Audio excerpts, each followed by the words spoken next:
Menua rasa melalui kata. Perkenalkan, nama saya Dewi Rosyani Wijaya, dan di episode podcast kali ini kita kedatangan tamu yang spesial, yaitu Kak Dilio. Halo, perkenalkan nama saya Dilio Nanito dari mahasiswa BK UMK semester 8. Dan di episode kali ini kita akan membahas sesuatu yang menarik nih teman-teman, yaitu apa Kak? Apa ya? Kita mau bahas apa di sini? Kita akan membahas social skill di sini. Oke. Kakaknya udah siap belum? Siap. Insya Allah siap. Insya Allah siap. Kalau udah siap bisa kita mulai sekarang aja ya. Oke. Aku mau tanya nih Kak, kalau menurut Kak Dilio nih ya, social skill itu apa Kak? Kalau menurut saya, social skill itu kemampuan seseorang dalam berkomunikasi dengan orang lain. Jadi social skill itu perlu kita punya, perlu kita kuasai supaya kita bisa berkomunikasi dengan orang lain, baik itu keluarga, masyarakat, dan teman-teman sejawat gitu. Jadi social skill itu kemampuan kita untuk bersosialisasi sama masyarakat, ya? Iya, betul sekali. Terus kenapa sih Kak kita harus punya social skill? Kalau menurut saya kita perlu mempunyai social skill supaya kita bisa berkomunikasi dengan baik, biar bisa kita menambah teman, menambah relasi. Soalnya kan kita di dunia ini kan nggak mungkin hidup satu orang atau individu kan. Kita juga hidup di dunia kan sosial atau bersama orang-orang banyak. Jadi kita juga perlu nggak hanya memiliki sih, kita juga harus dalam jangka waktu ke depan kita juga harus meningkatkan social skill kita. Social skill kita dalam ini ya, berbaur sama orang. Betul sekali. Oke. Gak pilek mah Dewi ya? Oh iya, gak apa, santai. Terus social skill bersosialisasi sama orang itu kalau menurutnya Kak Del ada faktor-faktornya nggak sih buat yang bisa mempengaruhi perkembangan social skill itu? Kalau faktornya sih ada ya kalau menurut saya. Menurut saya yang pertama ada faktor dari diri sendiri. Faktor dari diri sendiri. Kemauan dan kemampuan.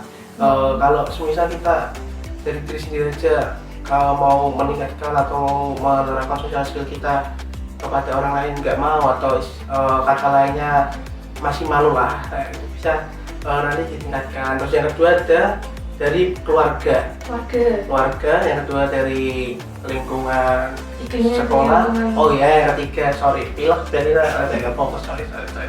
Yang ketiga dari lingkungan sekolah, yang keempat ada lingkungan masyarakat. Kalau dari keluarga itu berarti ini ya, sama ayah, sama ibu. Oh iya, kalau dari lingkungan keluarga bisa dimulai kita berkomunikasi dengan ayah, ibu, saudara, atau dari kerabat dari ayah maupun dari ibu.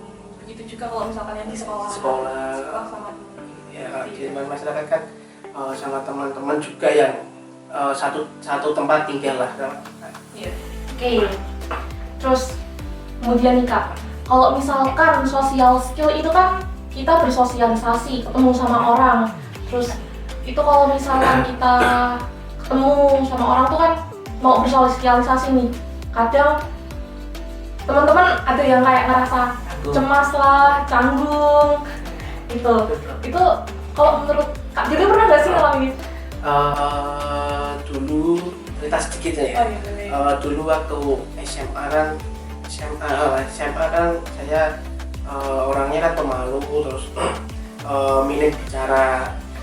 Semenjak masuk di universitas ini, di Universitas UMK, BK UMK, saya di semester 3 mencoba masuklah ke dalam organisasi yang ada di BK, yaitu Hima BK, dan saya di situ mulai mencoba melatih social skill saya dalam berkomunikasi, dalam mencari teman.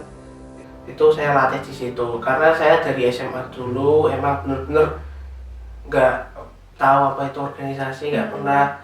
Bahkan teman-teman saya pun yang ikut organisasi waktu SMA malah saya mohon maaf ya, saya ejek gitu. malah saya ya rasain sendiri enaknya ikut organisasi gitu. Terus tips dari saya sih yang penting itu kita bisa percaya diri. Ini cara mengatasinya ya? Bisa percaya diri. Karena kalau kita percaya diri, nanti kita juga bisa berbicara dengan orang lain dengan enak. Terus yang kedua penampilan kita juga harus yang sopan lah. Terus gaya bahasa kita jangan kasar-kasar gitu. Kata gitu ya. Jadi cara mengatasinya tadi kayak gitu kalau misalkan dari Kak Julio. Nah terus nih ada lagi Kak.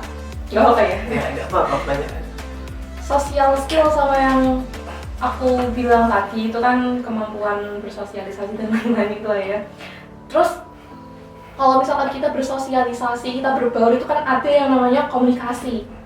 Ada yang jadi pendengar, ada yang jadi berbicara juga. Nah, kalau misalkan kita mau mengasah skill berbicara kita sama skill mendengarkan kita tuh kayak gimana ya Kak kira-kira? Oh gitu, oke. Social skill, masalah mendengarkan dan memberi saran. Berbicara dan mendengarkan. Mendengarkan itu kalau menurut saya nggak sih sama kebanyakan orang sih mendengarkan itu membosankan. Apalagi kita mendengarkan orang lain, orang cerita lain. Gitu. Jadi untuk gimana ya? Mendengarkan sekaligus berbicara. Jadi kita dari diri kita sendiri coba mendengarkan dengan baik apa yang orang lain cerita kepada berbicara kepada kita. Terus nanti jangan dipotong dulu. Kita biarkan orang lain itu bercerita atau biarkan orang lain berbicara sampai selesai. Nanti baru kita potong, baru kita sambung, kita potong lah. Potong PPK nanti jadi kita tunggu dulu sampai selesai, nanti baru kita sambung. Kita kalau misalnya dia minta saran ya kita kasih saran, kalau dia cuman suruh kita mendengarkan ya kita mendengarkan. Jangan kita dia bercerita, kita asik ngobrol sama teman kita main HP. Soalnya kan zaman sekarang kan zaman digital kan, milenial, banyak kan sekarang anak-anak kan berceritanya lewat sosmed, lewat VPN gitu. Jadi kan interaksi secara langsung kan berkurang. Jadi terus masalah berbicara ya itu tadi berkaitannya dengan mendengarkan. Tunggu dulu lah, kita hormati dulu orang yang berbicara, tapi kita jaga sopan santun. Orang Jawa kan itu sopan santun nomor satu. Oke, jadi kalau misalkan ada orang yang motong pembicaraan juga pasti kita rasanya nggak seneng gitu ya kayak. Betul sekali. Jadi kayak gitu. Nah kita juga ngerasain malah kita pas cerita sama teman yang lain sama apa yang kita lakuin ke orang lain gitu. Jadi rasanya kayak kok ini. Nah, betul sekali. Oke. Terus nih Kak, kalau menurutnya Kak Julio, social skill, kita punya kemampuan social skill itu kira-kira bakal berdampak nggak sih buat kita ke depannya? Kayak gimana kita ke depannya itu? Berdampak sekali sih. Apalagi kita yang sudah kuliah, sudah bekerja, sudah berkeluarga, berumah tangga aja nggak ada rumahnya, berumah tangga. Itu apalagi kita sudah yang kuliah gitu, kita kan masuk, apalagi yang udah ikut organisasi lah baik internal maupun eksternal kan, kita juga bertemu dengan orang banyak, beda-beda karakter, beda-beda orang. Nah kemampuan skill sih sangat berpengaruh dalam situ. Terus kita juga yang sudah berkeluarga, hidup masyarakat itu kan malah nanti menyatukan pemikirannya kan lebih luas lagi gitu kan. Di kemampuan social skill sangat penting sekali menurut saya, kok berpengaruh sekali. Buat gimana nanti kita ke depannya ya? Oke, ya betul. Oh iya Kak Julio, ini kan sekarang ini ya, kita ada di generasi Z yang dimana anak-anaknya itu suka kayak bersosial media. Nah, kan kalau misalnya anak-anak zaman sekarang kita suka ngelihat kalau misalnya pasti yang kita temui itu pada pegang HP lah, pada pegang HP, terus juga jarang lah pokoknya ngelihat orang-orang yang nggak pegang HP di zaman sekarang. Terus kalau misalkan bersosial media yang baik di dunia maya itu kayak gimana buat meningkatkan sosial skill itu? Sebelum masuk ke bersosial media yang baik, itu tadi lah salah satunya di generasi sekarang itu kenapa interaksi anak-anak sekarang sama orang tuanya itu terbatas ya, karena kita sudah sering bermain HP, terus kita juga sering keluar rumah lah, kita nggak ada interaksi sama orang tua. Itulah yang membuat kemampuan sosial skill kita kurang gitu. Terus tadi menanggapi bagaimana sih untuk kita bersosial skill di media sosial ya, tidak dipungkiri sih, ini kan juga namanya digitalisme kan sekarang sudah sedang marak yang tinggi-tingginya, pengeluaran produk-produk seperti handphone, laptop dan lain sebagainya pun sudah menyebar di mana-mana, dan anak-anak muda sekarang pun kebanyakan sudah pegang HP. Berarti pernah lihat anak muda nggak pegang HP, pegang tasbih kayak saya gitu? Kalau nggak ada. Jarang sih, kebanyakan anak-anak sekarang kan kebanyakan pegang HP. Di tempat tongkronganmu sama teman-teman mereka juga asik bermain HP sendiri, nggak ada yang ngobrol sama satu sama lain ya. Untuk menyikapi hal tersebut di media sosial, kita langkah baiknya kayak contohnya berita-berita hoax. Banyak sekali kan itu zaman-zaman sekarang, berita-berita hoax bermunculan di media sosial. Terus itu pun juga berita-berita hoax pun juga bisa mengganggu sosial skill kita, seperti berita yang belum tentu benar. Tidaknya di media sosial nanti masyarakat beropini yang tidak, berkata yang tidak, berkata kasar atau berkata menghina seperti itu. Padahal berita itu pun belum tentu benar adanya. Jadi alangkah baiknya itu kalau misalnya ada berita, ada sesuatu yang viral, sekarang kan sebutnya kan viral gitu. Kalau kita kaji dulu lah kebenarannya itu seperti apa. Jangan kita langsung to the point bahwa dikatakan kejadian itu salah, kejadian itu benar.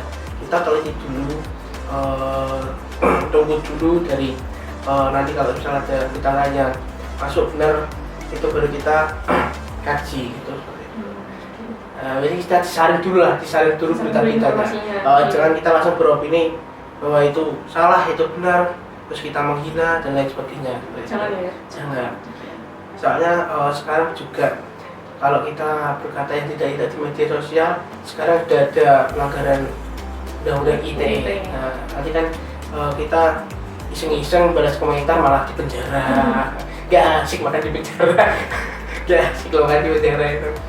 Iya benar. Nah, nggak bisa lihat pemandangan, nggak bisa lihat gunung, nggak bisa nonton main HP, nonton TV gitu. Terus kalau misalkan ini termasuk juga nggak sih Kak, kayak kita komentarnya yang bahasanya yang bagus-bagus aja gitu, jangan yang menyakiti lain. Ya itu harusnya seperti itu. Seperti yang katakan tadi, jangan langsung menjudge suatu berita itu seketika. Kita nunggu dulu benar berita itu. Jangan langsung kita berkata kasar di dalam media sosial seperti tadi ya. Nanti takutnya malah kita niatnya nggak berkata kasar, tapi di dalam undang-undang ITE itu ada kalimat kita termasuk ke dalam kasus pencemaran nama baik lah, atau pelanggaran apa itu namanya seperti itu. Bahaya sekali. Oke. Kalau misalkan strategi dari kakaknya ini, strategi dari Kak Delio, biar bisa membangun hubungannya atau meningkatkan sosial skill yang kita miliki di lingkungan itu kayak gimana? Oke, kalau dari strategi dari saya ya, yang pertama itu kita harus sopan santun. Sopan santun kan dalam artian luas kan ada bahasa, tutur kata bahasa, terus perilaku, sikap. Terus dalam sopan santun ini orang-orang sih kebanyakan anak-anak kayak orang-orang sekarang ini untuk mengungkapkan tiga kata ini ya tiga kata di dalam sopan santun ini yang sering biasanya disebut sih magic word. Kalau magic just itu di Mobile Legends. Ini magic word. Tiga kata ajaib lah, tiga kata ajaib. Yang pertama ada maaf atau minta maaf. Kebanyakan kan saya lihat di zaman sekarang kan orang-orang setiap melakukan kesalahan baik sengaja maupun tidak sengaja, mereka mengungkapkan kata maaf itu gengsi. Iya, Gengsi nggak lupa sih sebenarnya, mereka itu ingat tapi mereka gengsi untuk mengungkapkannya. Mereka merasa benar dan tidak salah gitu. Terus yang kedua ada kata minta tolong. Setiap kali kan apalagi di anak-anak zaman milenial kalau menyuruh temannya kan kadang kan langsung aja. Jebol iku. Seperti itu. Jebol iku akeh cepet ah. Udah nyuruh malah Nggak ada tolong, malah nyuruh cepet-cepet. Itu enggak sopan gitu. Terus yang ketiga ada kata terima kasih, betul sekali. Dewi tahu itu tiga kata aja gitu kok. Terima kasih. Oke. Saya juga lihat masih banyak orang yang kurang mengucapkan rasa terima kasih gitu. Kalau misalnya kita tolong malah kadang orang yang kita tolong malah nggak baik lah sama kita, apa sih malah sok baik karena aku. Misalnya kan seperti itu, kok letoy gitu, sok baik sama aku gitu, malah nggak terima kasih, malah dia ngedumel sendiri gitu lah. Jadi menurut saya tiga kata ajaib ini yang harus kita pegang, kalau bisa kita praktekkan setiap kegiatan atau setiap hari-hari kita gitu. Terus selanjutnya ada percaya diri. Percaya diri. Karena apa? Kalau kita percaya diri, yang sudah saya katakan di awal tadi, kita juga mantap buat bercengkrama, terus kita berkomunikasi. Tadi setelah kita percaya diri, selanjutnya ada menjadi pendengar yang baik. Menjadi pendengar yang baik.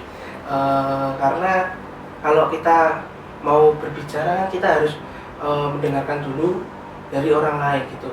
Misalnya kayak cerita terus apa itu kan ya. Karena kalau saya lihat di zaman sekarang ini, kebanyakan anak-anak sekarang itu banyak omongnya daripada mendengarkan. Seperti itu. Jadi yang selanjutnya yang tadi setelah ada percaya diri itu kita menjadi pendengar yang baik. Karena kalau kita menjadi pendengar yang baik, nanti kita juga akan mendapatkan ilmu yang dari orang lain ya. Itu karena kalau contohnya mendapatkan ilmu, kita mendengarkan waktu pelajaran, terus kita seminar ada pelatihan khusus seperti itu. Terus juga nanti juga dapat pengalaman dari cerita teman, kayak liburan ke situ loh, tempatnya bagus, terus liburan bareng, terus juga kita dapat informasi mengenai mengenai lowongan pekerjaan maupun ada beasiswa gitu. Soalnya kan sekarang beasiswa terus pengumuman lainnya kan lewatnya media sosial gitu. Kalau misalnya kita nggak punya media sosial kan kita bisa mendengarkan cerita dari teman lain gitu. Seperti itu teman-teman. Jadi tadi kan kita udah ngebahas banyak ya tentang social skill itu apa ya. Jadi social skill itu kemampuan kita untuk bersosialisasi sama orang, berkomunikasi sama orang lain yang bisa membuat kita punya skill tambah ya. Kenapa sih kita harus punya social skill kayak yang tadi kita bahas? Biar kita punya nambah relasi. Terus kalau misalnya kita membutuhkan bantuan dari orang lain tuh gampang ya Kak ya dapat informasinya. Nah, terus tadi juga kita membahas faktor-faktor yang bisa mengembangkan social skill itu ada dari lingkungan keluarga, lingkungan pendidikan, terus lingkungan masyarakat. Kalau misalkan dari lingkungan keluarga itu berbicara dengan ayah, ibu, ataupun saudara-saudaranya ya. Terus kalau misalkan pendidikan ya bersosialisasi sama teman-temannya yang ada di sekolah, dan masyarakat ya sama orang yang ada di sekitarnya, ya yang ada di tempat tinggal kita seperti itu. Nah, terus tadi ada ngebahas tentang cara mengatasi cemas sama gugup ya. Itu kita tadi kalau misalkan dari Kak Bilio, kita harus percaya diri, kita harus pede dulu lah, kita mau ngomong apa ya sebenarnya kita tata dulu ya Kak ya, kita mau ngomong apa, terus nanti kan kita tahu, kita dapat poinnya buat menceritakan itu. Terus tadi ada untuk berbicara dan mendengarkan. Sebenarnya kedua hal itu sangat penting ya, dan kedua hal tersebut itu sangat berkaitan karena emang mereka berdua nggak bisa dipisahkan. Seseorang yang punya social skill itu harus mendengarkan dulu. Salah satunya harus mendengarkan dulu, baru seseorang itu nanti bisa berbicara. Tuh. Terus social skill ini ternyata dapat berdampak sama gimana kita ke depannya. Kayak yang tadi udah saya sampaikan itu bisa mendapatkan banyak relasi, banyak temen. Jadi bisa ngebantu kita lah untuk kalau misalnya kita membutuhkan sesuatu nantinya. Terus tadi strateginya Kak, aku sedikit lupa. Strateginya tadi apa ya yang aku ingat tuh 3 magic word, maaf, tolong, terima kasih. Terus tadi ada percaya diri juga. Terus ada apa lagi Kak? Tambahan, kalau misal kita baru mendengarkan orang lain bercerita, kita harus nggak boleh curi-curi pandang, kita harus curi-curi pandang. Fokus sama matanya. Lihat matanya. Oke, tadi juga jangan memotong pembicaraan orang karena itu juga sebenarnya gak enak ya. Gak enak sih. Oke, mungkin seperti itu teman-teman pembahasan podcast kita pada episode kali ini yang dibintang tamui oleh Mas Delio, Kak Delio. Makasih ya Kak Delio ya. Oke teman-teman, jangan lupa like, komen, dan subscribe terus YouTube BKUMK Official, karena di episode selanjutnya kita bakal mengangkat tema yang menarik untuk dibahas. Iya Kak ya? Iya, betul. Oke. Sampai jumpa di episode selanjutnya. See you. Dadah.